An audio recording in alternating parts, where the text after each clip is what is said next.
시원한 독설 곽수종의 한방. 곽 박사님.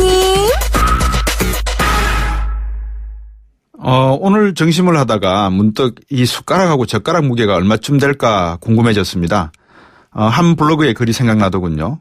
밥을 먹기 위해서 숟가락 하나를 들어 올리는 것, 그 힘은 결코 만만한 것이 아니다.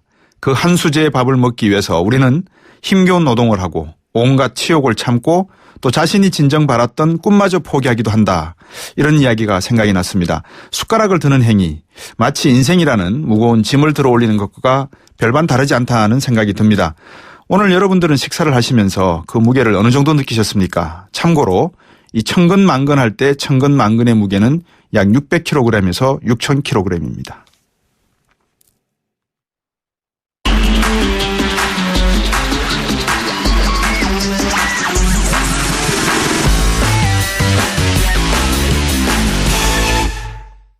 네, 새누리당을 탈당하고 개혁보수신당에 합류한 이 원희룡 제주도지사 연결했습니다. 원 지사님 안녕하십니까? 네, 안녕하세요. 예, 탈당하셨습니다. 네. 왜 하셨습니까? 새누리당 안에서 더 이상 이 건강한 보수 정치를 펴나가는 게 네.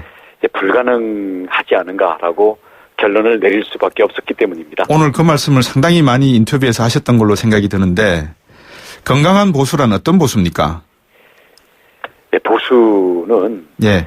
그 이상과 현실에서는 현실을 중시하면서 우리 국가적으로는 부국 강병을 추구해 나가는 거 아니겠습니까? 네. 그런 면에서 우리 외교 안보의 중심을 잡고 경제 성장에 현실적인 동력을 유지하면서 우리 국가를 발전시켜 나가기 위한 그걸 기본으로 하는 면이죠. 그렇죠. 그러면 개혁보수신당으로 가셨는데 그 개혁보수신당은 건강한 보수다 이렇게 판단하신 겁니까? 어떻게 된 겁니까? 건강한 보수를 만들어야 된다라는 문제의식을 좀 더 진지하게 그리고 치열하게 갖고 있는 사람들이 뜻을 같이 해서 모여서 이제부터 만들어 나가는 거죠. 네. 대선이 제가 보기에는 뭐 탄핵이 어떻게 될지 모르겠지만 짧은 시간밖에 남지 않았는데 그것을 설계하고 그 위에 주춧돌 위에다가 빌딩을 올리기에는 시간상으로 좀 부족하지 않을까요? 예, 시간이 많이 부족하죠. 예, 그래도 늦었다고 생각할 때가 가장 빠른 거기 때문에 그렇다고 해서 새누리당에 그냥 앉아서 새누리당을 지배하고 있는 이 지금 지도부나 다수파들이 끌고 가는 거에 저희들이 더 이상 끌려갈 수는 없다고 생각하는 거죠. 임명진 비상대책위원장이 서청원 전 대표에게 뭐 할복도 할 수 있다 이런 말씀을 하시면서 강한 톤으로 탈당을 권유를 했는데 어떻습니까? 우리 원희룡 지사께서 보시기에는 이 임명진 비상대책위원회 위원장께서 지금 옛날 친정이죠. 옛날 집을 어떻게 개보수하고 있는 것에 대해서는 판단을 좀 보류하시겠습니까? 어떻게 말씀해 주실 수 있겠습니까? 어차피 시간이 걸려서 문제지 소멸 사라져가고 있는 낡은 정치를 이 개파 때문에 붙잡고 있는 게 지금 새누리당의 핵심들이죠. 네. 과거 지난번 총선 때 공천 과정에서도 이거를 너무나 노골적으로 보여줘서 국민의 심판을 받았던 거고요. 근데 이러한 어차피 사라져가는 낡은 정치를 임명진 비대위원장께서는 인위적으로 좀 더 빨리 해체하고 그렇죠. 수술하시겠다 그랬죠. 새로운 재편을 해보려고 하시는데 잘 되기를 바라지만 희망이 없다. 그때까지 지금까지 새누리당 내에서 몸부림치면서도 안 되던 거를 목사님이 오셨다고 해가지고 뒤늦게 되겠는가 그런 점에서는 많이 좀 이미 늦었다고 생각합니다. 지금 인신공격으로 가는 경향이 있어요. 뭐 이명진 목사 보고 서청원 대표가 가짜 목사다 이런 이야기까지 나오고 있어서 감정 대리까지도 가는 것 같은데 과연 이 새누리당 지금 남아있는 새누리당과 그다음에 거기에다가 뿌리를 두고 한때는 살았던 개혁보수신당이 과연 다를까 그런 점에서도 궁금증이 좀 생기는데요. 그러니까 그런 점에 대해서 새누리당을 떠났다고 해서 그동안의 정치 활동을 했던 그 역사가 사라지는 건 아니잖아요. 그렇죠. 그렇다고 해가지고 과거 때문에 미래도 전부 안 된다. 이것도 또 지나친 그 단정입니다. 알겠습니다. 지금부터 얼마나 진정성을 가지고 그 변화의 실체를 만들어 나가느냐. 그게 문제겠죠. 그 진정성이라는 것을 먼저 개헌이라고 하는 하나의 아젠다로 놓고 볼 때 그러면 개헌에 대해서는 개혁 보수 신당이 어떤 생각을 하고 계시고 우리 국가 전체적으로 이 개혁 이미지를 어떻게 선점할 수 있는지 한번 뭐 방안이 있으신가요? 물론 지금 신당에 참여하시는 분들도 네. 강론으로 들어가면 네. 생각은 다양할 수밖에 없죠. 뭐 개혁 내용이나 개헌에 그렇죠. 대해서. 네. 집단 세력이 그렇죠. 또 그런 데서 서로가 공통점을 찾아가면서 네. 또 전체의 의견을 만들어 나가는 거니까요. 그런 네. 것은 앞으로 민주적인 정당 운영 과정에서 해결할 문제라고 보고요. 네. 기본적으로는 네. 저는 우리 국가가 특히 IMF 이후에 네. 저성장과 양극화 네. 이게 역대 정권을 가면서 계속 악화되고 있거든요. 네. 진보 정권이 들어섰을 때도 이 부분이 개선되지를 못했습니다. 네. 그래서 이 부분에 대한 돌파구로서의 어떤 국가 전략을 어떻게 제시를 하냐. 그리고 지금 외교 안보에 있어서 정말 어려운 상황이 되고 있죠. 국제 네. 정세가. 예. 그래서 이런 점에서 어떻게 외교 안보의 중심을 유지하면서 우리 국가의 생존과 어떤 부국 강병을 통해서 결국 통일까지 갈 수 있는 현실적인 네. 그러한 정책들을 내세우느냐 이게 가장 기본일 거고요. 그런데 국민들은 지금 말씀하신 뭐 부국 강병에다가 통일이다 이거는 한 30년 40년 우리 이 개헌 역사 속에서 그러니까 과거의 헌법 역사 속에서 다 들어오신 말씀이고 매번 선거 때마다 나오는 이야기라서 이제 조금 더 구체적이고 실천적인 내용을 듣고 싶어 하는데 그런 면에서 외교 안보 정책으로는 무엇이 우리 원 지사께서 지금 제주도 특별자치도의 수장이시니까 지사시니까 제주도에 지금 중국 사람들이 많이 오고 있지 않습니까? 네. 나름대로 어떤 정책을 생각하고 계시고 지금 중국과의 관계에서는 어떤 면에서 좀 고민을 하고 계신다. 뭐 이걸로 대충 한번 생각을 한번 정리해 주셔도 될 것 같은데. 우선 중국이 경제 면에서 네. 급성장을 하고 네. 그게 이제 국제적인 군사나 정치적인 부분에서까지도 영향력을 확대하려고 네. 지금 나서고 있잖아요. 그 예. 과정에서 결국 미국과의 주도권 경쟁이 벌어지면서 대한민국이 자칫 잘못하면 그 사이에 끼어서 예. 결국 중국의 보복이 무서운가 미국으로부터 멀어졌을 때 국가가 더 위험해지는가 이런 아주 심각한 국면으로 잘못하면 갈 수도 있습니다. 더불어민주당 국회의원들이 오늘인가요? 중국으로 네. 떠난 거에 대해서는 어떻게 보십니까? 글쎄 가서 좋은 결과가 되면 좋겠지만요. 예. 자칫 중국이 이제 한국의 국내 정치 그리고 여야 간의 의견 차이를 이용해서 예. 중국의 압력을 더 효과적으로 네. 확대하는 방향으로 악용하거나 잘못된 신호를 줄 수 있는 그 점에 대해서 예. 물론 그 점에 대해서 매우 잘 대처를 해주기라고 믿습니다만은 네. 그런 점에서 정말 우리 외교 안보와 관련된 부분에서는 정말 신중하고 지혜롭게 움직여야 됩니다. 우리 다시 개헌으로 넘어가서 말입니다. 돌아가서 우리 원 지사께서는 제가 오늘 뭐 신문 기사도 읽었습니다만 18세로 선거 연령을 좀 낮추자. 또 결선 투표제도 도입을 하자. 뭐 이런 총체적인 정치 체제의 어떤 변화를 시도하는 그런 말씀들을 하시는데 이게 개헌 안에 다 포함될 수 있는 내용들 아니겠습니까? 그죠? 그렇습니다. 개헌에 대한 합의가 모아진다면 네. 선거나 정당 제도까지도 다당제로 갈 수 있는 걸로 가야 된다고 생각을 하고요. 그렇죠. 그래서 대통령과 국회 사이에 그리고 중앙정부와 지방정부 사이에 그리고 이 정부와 각 민간 분야 사이에 권력을 분산시키고 네. 이게 시스템에 의해서 네. 서로의 각자의 영역과 자발성들이 살아날 수 있게 해야 사실은 이 다양한 사회에서의 선진국으로 갈 수 있는 그게 되거든요.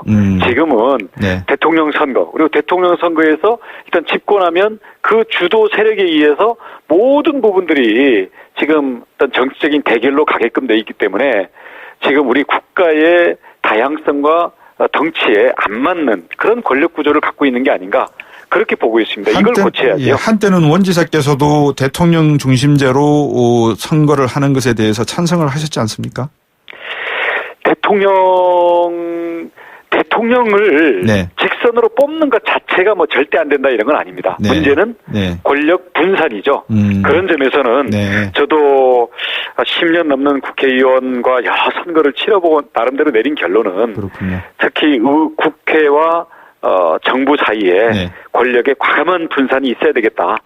그리고 정당도 네. 어차피 억지로 서로 간에 그 무한 정쟁으로 가는 게 아니라 다당제로 가고 네. 국민들이 지지해준 그 몫을 가지고 서로 연합해서 네. 정치 세력 간에도 타협과 협력이 가능한 그런 유연한 정치 체제로 가야 우리 국가의 위기라든가 민심을 더 잘 대응을 해나갈 수 있지 않을까 그렇게 생각합니다. 그 부분에 대해서 혹시 반기문 전 사무총장하고 좀 교감하시는 부분이 있습니까?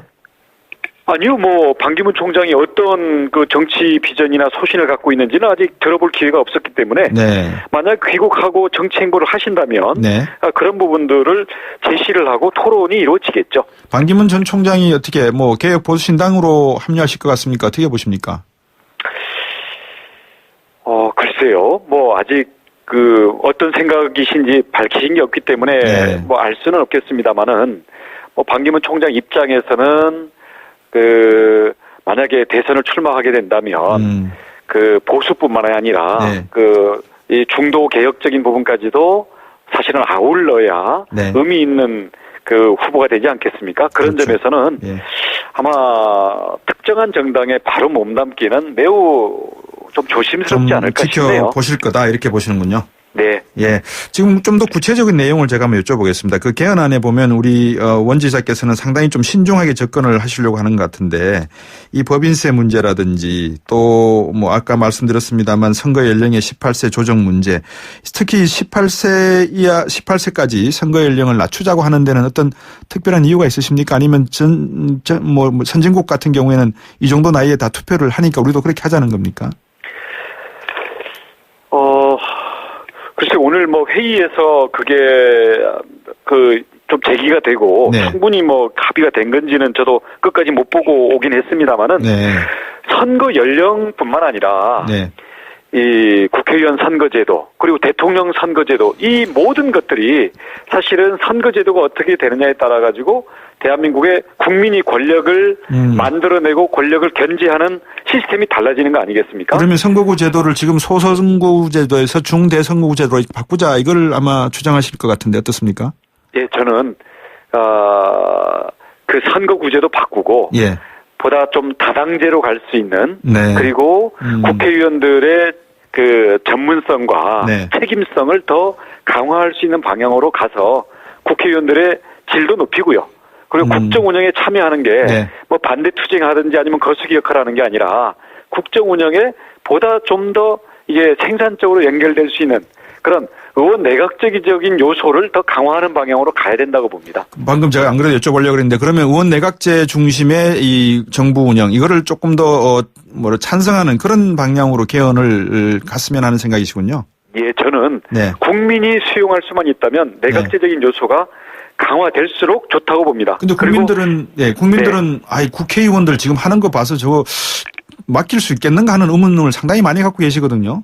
그러니까 지금 국회의원들 수준은 네. 지금의 공천제도와 지금의 정당제도의 결과물일 수도 있습니다. 지금 공천제도와 선거제도 중에서 공천제도는 저번에 4.16 총선 때 상당히 많은 내용을 겪었지 않습니까? 그죠? 다당제가 돼버리고요. 네. 다당제가 되면서 만약에 중대선거구가 되면 네. 특정 거대 정당에서 자기 텃밭에다가 나무 막대기를 꽂아도 당선되는 일이 없어져 버리게 되겠죠? 그렇죠.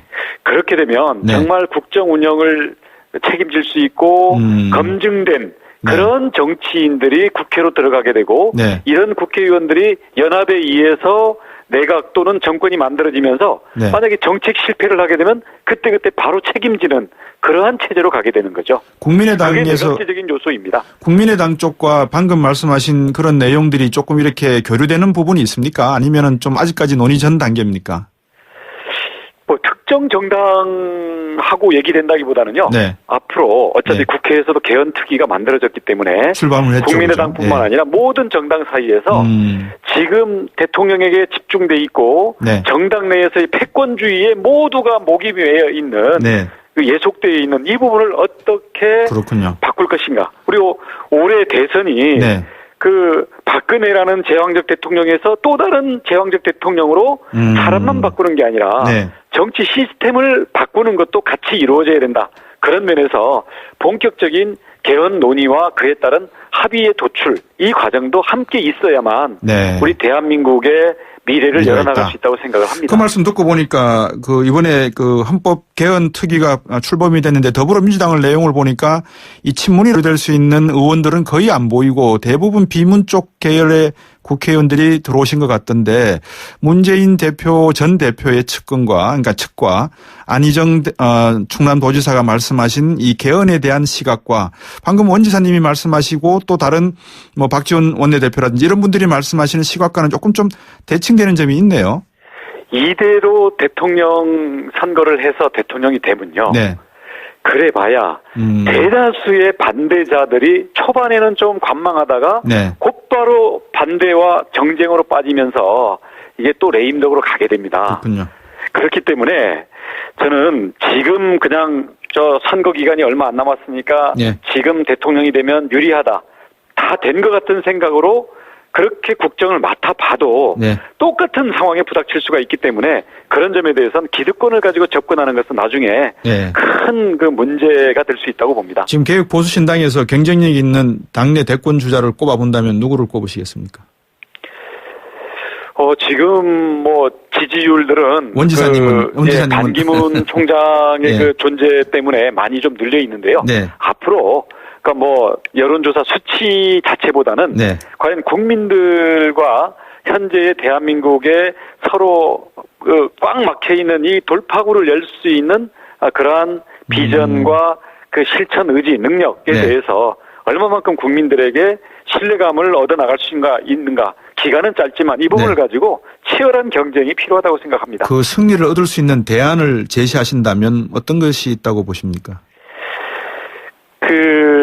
말씀드린 것처럼 네. 우리가 저성장 양극화에서 저는 이 저출산의 문제, 교육, 주택 이런 문제들이게 되겠죠. 네. 그렇게 되면서 그동안 지금 우리나라 대기업들은 이미 글로벌 경쟁력을 갖고 있기 때문에 네.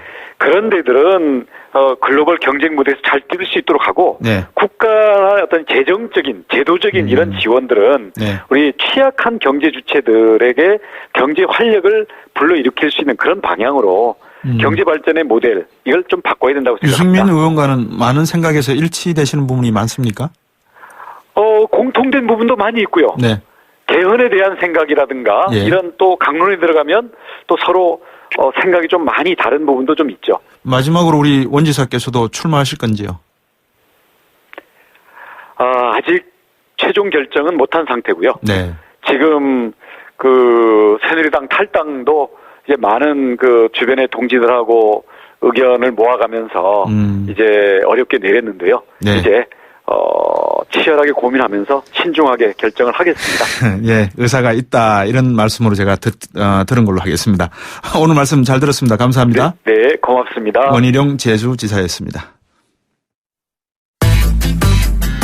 곽수종의 뉴스 정면 승부. 방송 들으시고 의견 있으신 분들은 지금 바로 샵 0945, 샵 0945. 짧은 문자 50원, 긴 문자 100원이 부과되는 휴대전화 문자 메시지를 보내주세요.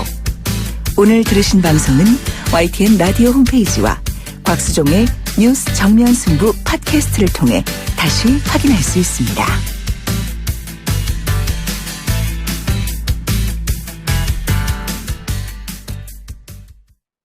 네, 이번엔 이 송인서적 부도 사태에 대해서 출판문화협회 유통을 담당하고 계신 주정관 상무이사 연결하겠습니다. 안녕하십니까? 네, 안녕하세요. 네, 청취자분들이 잘 모르실 것 같은데 송인서적 어떤 곳인지 소개 좀 해주시겠습니까? 네, 1959년에 네. 출발한 업계 2위 규모의 도매상입니다. 1위는 북센이라고 있죠. 예. 네. 2천여 개의 출판사들이 지금 거래를 하고 있습니다. 그렇군요. 그러면 오늘 부도 소식이 나면서 2천여 개의 거래하고 있는 소매 도서 관련된 업체들 상당히 크게 타격을 받겠습니다. 네, 그렇습니다. 지금 거의 멘붕 상태죠, 다들. 부도 이유가 뭡니까? 네? 부도 이유가 뭡니까? 네. 사실 근본적으로 봤을 때는 네. 도매상 간의 과다 출혈 경쟁이라고 볼 수가 있고요. 네. 그다음에 송인 개별사로 봤을 때는 그쪽 측에서 밝힌 거는 이제 이사하면서 시스템을 좀 현대화하면서 투자를 했는데 네. 그 이후에 이 도매상 간의 경쟁은 치열해지고 네. 그리고 흑자를 내지 못하는 그런 구도가 되어 있습니다. 1998년에도 정부에서 500억 지원한 적이 있었죠? 예. 지금 파장이 어느 정도로 예상되십니까? 부도 파장이. 파장은 많이 큽니다. 이게 폭풍은 크게 예상되고 있고요. 네. 지금 이건 출판계 서점뿐만이 아니라 네. 사실은 여기에 관련된 인쇄 재범. 네. 이쪽 애들 이제 사실은 이제 어음을 발행해서 이 어음을 다 출판사들이 이제 돌려서 네. 이거 연쇄 보도에 그런 사실은 징후도 있습니다. 회생 가능성이 어떻게 있습니까? 만약에 정부가 뭐 지원한다는 이야기를 하는 것 같던데 지원을 하면 이사님도 출판사 대표이시니까 송인서적 회생 가능성이 있다 이렇게 보십니까? 네. 그 지점은 이제 오늘 채권단이 결정이 됐고요. 네. 그 문제는 사실은 이제 앞으로 풀어갈 숙제이긴 한데 네. 많은 다수가 송인서적의 역사나 그동안의 역할, 규모, 출판사나 이 업계에 미치는 영향력 이런 걸로 봤을 때는 사실은 회생을 원하고 있고요. 네.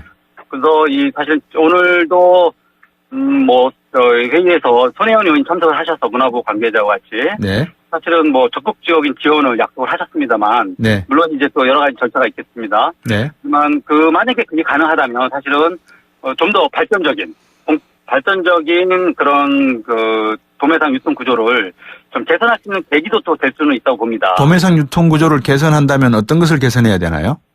지금 사실은 과다 출혈 경쟁과 또 지금 이 어음 관행, 이 어음 관행과 유택 관행이 사실은 이런 부도라는 얘기를 맞은 거거든요. 예, 과다 뭐라 그러셨습니까?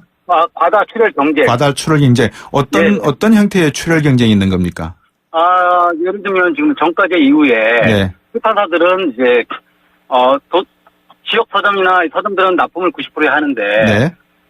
지역에 있는 서점들은 도매상 북센이나 송인이나 이런 게 경쟁을 시켜서 네. 매입률을 또 싸게 받거든요. 그러다 보니까 도매상들이 이익이 없는 거죠. 마진이 없다. 예, 그렇다 보니까 이제 오늘 같은 사태가 벌어진 거죠. 거기에다가 인터넷 서점의 이 내용은 어떻게 됩니까? 인터넷 서점의 출연은 이제 10여 년의 역사가 흘렀고, 네. 사실은 그것이 좀 지역 서점에 위축을 시킨 건 사실이고요. 네. 그렇지만 이제 와서 그 서점들의 역사는 이제 거의 20년이 다가오는데. 인터넷 서점에서 일부 이런 출판사나 또는 서점 업체에게 예를 들면은 광고를 해달라 또는 이벤트 행사를 해달라 이런 식의 좀 무리한 요구가 있는 것도 결국은 인터넷 서점은 잘 되는 데 비해서 이렇게 지역에 있거나 아니면 우리 길거리에서 보는 서점들, 소매상들이 몰락하는 그런 계기가 된 단초는 아닙니까? 그거는 직접적 연관은 좀 약간은 저 큰 틀에서 보면 연관이 어쨌든 인터넷 서점에 의해서 동네 서점에서 독자를 뺏긴 건 사실이고요. 네. 그 직접적 연관보다는 이제 광고나 이런 부분들은 이제 출판사 수익률 저하죠, 출판사. 네. 네, 출판사 수익률 저하로 오는 거고 그 역시 또 출판사의 어떤 과당 경쟁을 네. 일으키는 요인 중에 하나입니다. 전철이나 이런 버스를 타고 보면 스마트폰을 다들 보고 계시는데 결국은 국민들께서 책을 많이 읽으셔야지만 근본적인 문제 해결에 또 도움이 되는 거 아니겠습니까? 그죠? 네, 맞습니다. 그러니까 본질적인 문제 해결에 대한 내용들 한 두 가지만 짚어주면 방금 제가 인터넷 서점 말씀을 드렸으니까 교육제도에서 어떤 게 좀 바뀌면 되겠습니까? 책을 많이 읽게 되겠습니까? 그렇죠. 일단 우리 사회가 지금 사실 스마트폰 이후에 네. 책하고 좀 멀어지고 있지 않습니까? 스마트폰은 너무 많은 것들이 들어있다 보니까. 네. 사실 오늘 손혜원 의원도 그런 말씀을 해주셨는데 독서 캠페인을 해야겠다라고 말씀을 하셨는데. 네.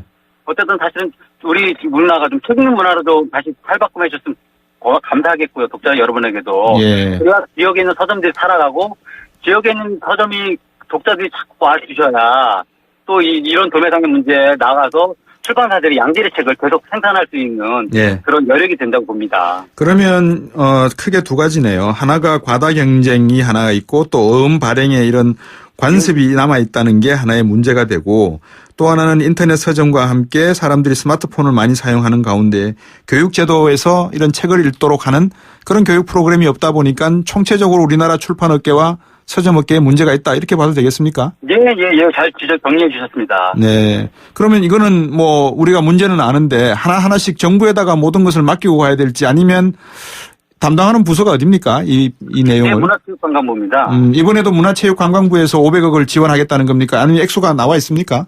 예. 일단은 오늘 저희 대책회의에. 네. 문화부 관계자하고 손혜원이 참석하셔서. 네. 교육부하고 문화부 쪽에 전화를 좀 직접 하셔서. 네. 지원을 요청을 하셨어요. 긴급한 상황, 책이 살아야 나라가 산다라는 그런 절대전명의 위기 속에서 전화를 해주셨고요. 네. 적극 지원을 요청하셨고, 일단은 긴급 자금을 좀 요청을 하셨습니다. 긴급 자금을 요청하면 그 자금은 어쨌든 부채 아닙니까? 이게 부채지만 이제 이 출판계의 어떤 유통의 건전화를 취할 수 있는 계기는 될 수 있고, 네. 이걸 통해서 이 출판계가 거듭날 수 있는 계기가 마련될 수 있다고 봅니다. 그렇군요. 만약에 우리가 이 출판업계가 이제 이런 식으로 해서 계속 어떤 문제점이 생길 수밖에 없는 구조적인 문제를 안고 있다 그러면 지금과 같이 임시방편적으로 돈을 정부에서 이렇게 출연내는 부분을 막기 위해서 지원하는 것도 하나의 방법이지만 책을 읽게 캠페인을 하자 뭐 이런 내용이 시간적으로 과연 가능해질까 이런 궁금점도 생기거든요. 출판업계도 좀 노력을 하셔야 될 것 같아요. 예, 맞습니다. 거시적으로 그런 부분에 대해서는 저희 네. 출판 단체에서도 노력을 할 거고요. 예. 예, 또 국민 여러분도 사실은 또 이제 책도 많이 관심을 가져주시고 또 방송이나 언론이나 또 사실은 우리 또 사실은 의원님들도 많이 관심을 가져주셔야 이게 3일째가 돼야 사실은 이제 더 일부 전진할 수 있을 것으로 저희 생각하고 있습니다. 이 출판업계도 사실은 판도라 상자 같아가지고 어떤 내용들이 들어있는지에 대해서는 제가 저도 구체적으로는 잘 모릅니다만 교보서적이라든지 큰 이런 서점에 가보면 이 대형 출판사와 또 대형 서점 이런 곳에서 가지고 있는 관행 이런 갑을 관계가 상당히 좀 불안한 그런 미래를 보여주고 있지 않나 그런 생각이 들어서 이 문제의 본질적인 접근을 좀 계속해서 고민해 주셨으면 하는 바람을 드리겠습니다. 오늘 말씀 잘 들었습니다. 네, 감사합니다. 네, 지금까지 출판문화협회 유통 담당인 주정관 상무이사였습니다. 아유, 세 단계 종이 또 걸렸어? 정말 제본 하나 하려다가 미치겠네. 내가 진작 현대오피스로 바꾸라니까.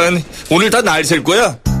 이제 스트레스 받지 마세요. 사무기기 전문기업 현대오피스가 책임지겠습니다. 사무기기의 올바른 기준 현대오피스. 괜찮은 맛집을 발견하면 함께하고 싶은 분 떠오르시죠? 나만 쓰기 아깝다는 좋은 제품은 알리고 싶죠? 회원으로 가입하여 알뜰히 구매하고 직접 판매도 할 수 있는 행복 나눔의 가치. 건강한 회원 직접 판매의 정신입니다. 796만 소비자와 회원이 선택하고 있는 회원 직접 판매. 직접 판매 공제조합에 가입된 회원 직접 판매 기업은 소비자 피해 보상 보험으로 믿을 수 있습니다. 회원 직접 판매의 시작은 직접 판매 공제조합 가입 여부 확인부터. 이젠 믿음을 사십시오. 소비자 유통의 힘 직접 판매 공제조합. 좌우로 정렬 2588 2588. 좌우가 같네 좌우가 같아 2588 2588. 오빠도 좌우로 한번 불러보세요. 네? 오빠는 2588 대리운전을 3년째 부르신다고요? 언제나 어디서나 2588 박소현. 인기 있죠? 2588 2588.